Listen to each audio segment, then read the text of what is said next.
은행을 제외한 금융권의 부동산 프로젝트 파이낸싱 규모가 역대 최대 수준으로 집계됐습니다. 투자 한도에 제한이 없는 보험권의 대출 규모가 가장 컸는데요.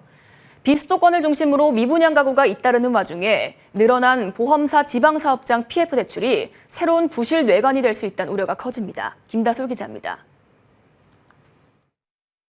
지난해 9월 말 보험사의 부동산 PF 대출 규모가 44조 1천억 원으로 집계됐습니다.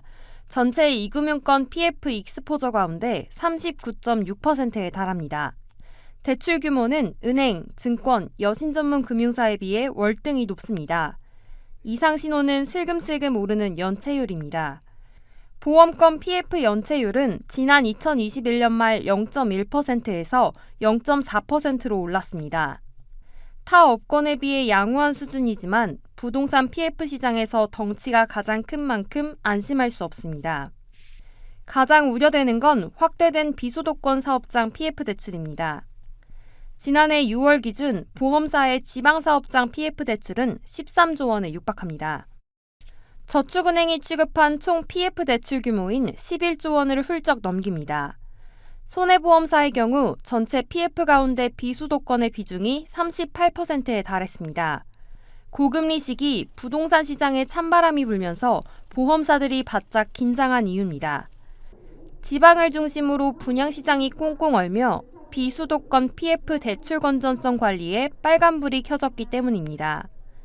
실제로 올해 1월 미분양 주택수는 10년 2개월 만에 가장 많은 7만 5,359가구, 이 가운데 지방 미분양은 6만 3,102가구로 10가구 중 8가구 꼴입니다.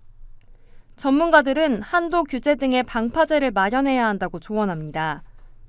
PF 대출 한도 기준이 있는 저축은행, 증권사 등과 달리 보험사는 한도 규제 사각지대입니다. 보험회사 PF 대출은 주로 선순위 수익권을 담보로 확보해 손실 위험이 적습니다. 다만 대출 규모가 커서 타 금융권에서 PF 부실이 터져서 위험이 번지면 타격이 클 수가 있습니다. 또한 비수도권 대출도 적지 않아서 부동산 가격 폭락 시 안심하기가 어려워 한도 마련 등의 방안을 고려할 필요가 있습니다. 부동산 경기 위축 장기화로 PF 건전성이 악화되면 그동안 규제 자본 비율을 지키기 위해 분투하던 보험사가 이중고에 시달릴 수 있다는 의견도 제기됩니다. 머니투데이 방송 김다솔입니다.